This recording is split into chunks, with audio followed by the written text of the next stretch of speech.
No niin, täällä ollaan tosiaan aamureenit alla ja täällä nyt on pari päivää vietetty ja mukavasti on mennyt tähän mennessä.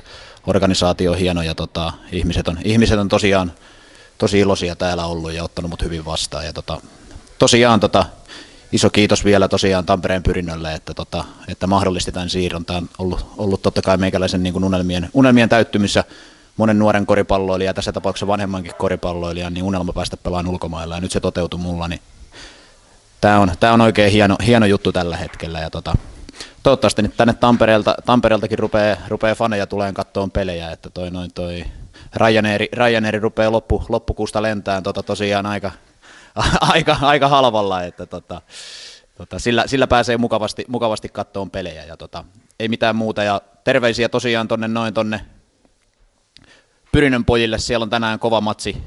Baltian liigan puolivälierät tosiaan ja tsempit niihin matsiin ja siitä välieriin ja ei muuta kuin kaikkea hyvää sinne Tampereelle ja koko koris Suomelle.